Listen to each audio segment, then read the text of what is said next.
Welcome to Easy Explore Pharma. आज हम लोग इस वीडियो लेक्चर में म्यूटा रोटेशन पढ़ेंगे। म्यूटा रोटेशन क्या होता है, क्या उसका स्ट्रक्चर है और कैसे फॉर्म होता है, कैसे उसके स्ट्रक्चर को डिफ्रेंशिएट करते हैं, सब हम लोग इसमें स्टडी करेंगे। तो स्टार्ट करते हैं।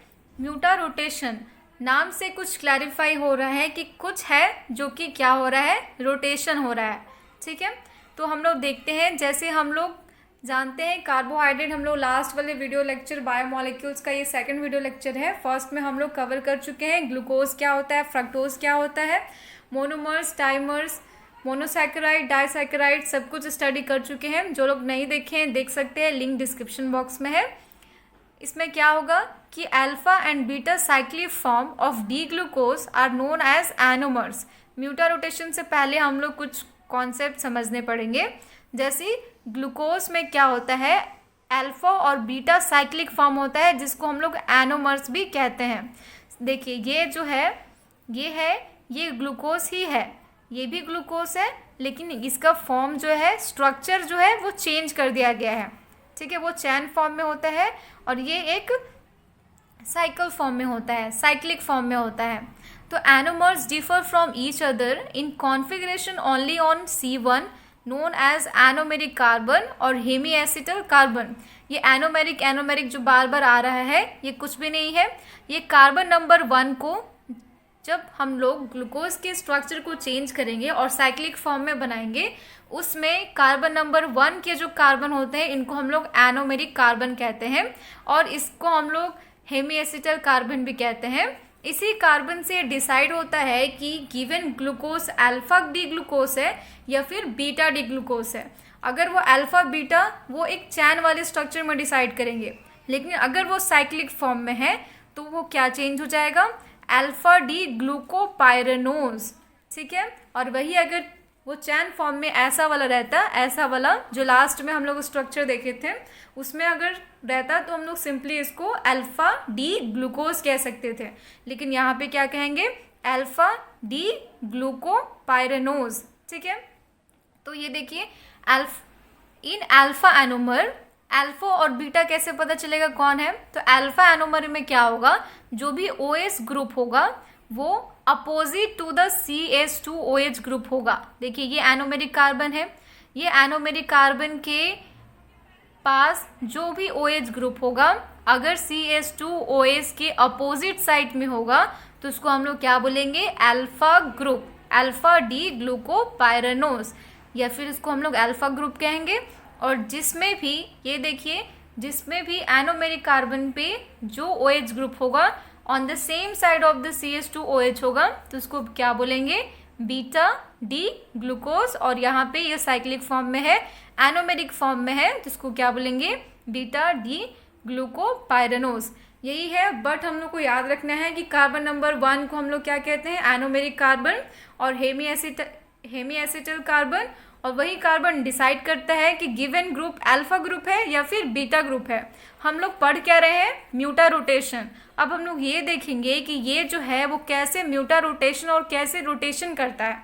जो कार्बन नंबर 1 था जिसको एनोमेरिक कार्बन कह रहे थे, वो anomers differ in some physical property and chemical property. Anomers क्या होता है, कुछ केमिकल और फिजिकल प्रॉपर्टी में डिफ्रेंशिएट हो जाता है। So alpha and beta anomers of glucose have the different optical rotation.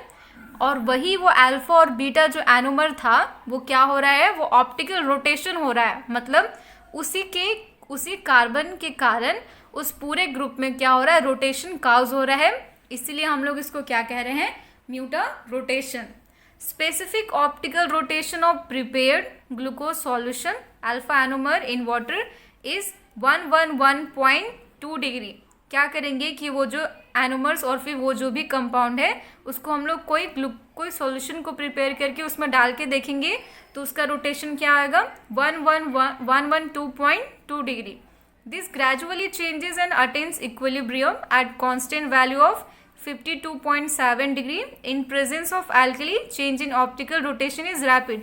मतलब इस पे हम लोग यही शो करना चाहते हैं कि वो जो भी एनोमेरिक कार्बन वाला जो भी वो कंपाउंड था वो रोटेशन अलग अलग करता है इन डिफरेंट सॉल्यूशन।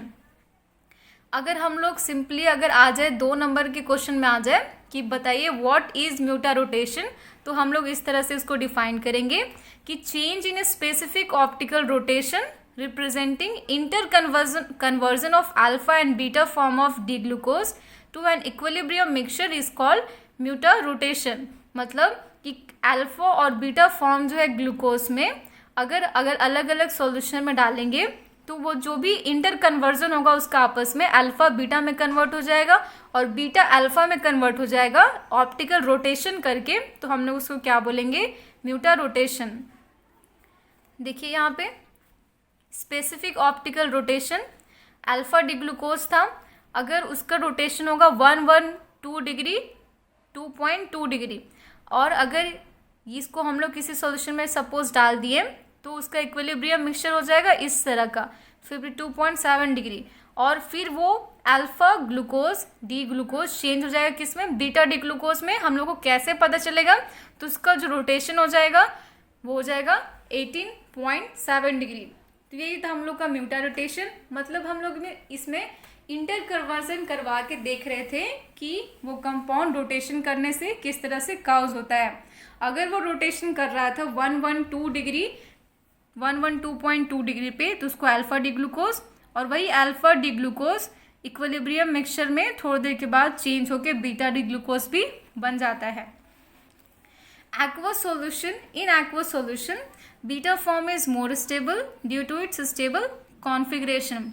अगर हम लोग सॉल्यूशन जो एक्वस ले रहे हैं तो उसमें बीटा फॉर्म जो बनेगा वो ज़्यादा स्टेबल होगा as compare to the alpha form, ठीक है, क्योंकि उसका बीटा फॉर्म का जो कॉन्फ़िगरेशन होता है वो ज़्यादा स्टेबल होगा, क्योंकि जो OH ग्रुप होता है एनोमेरिक कार्बन पे वो सेम साइड होता है CH2OH ग्रुप का, इसीलिए।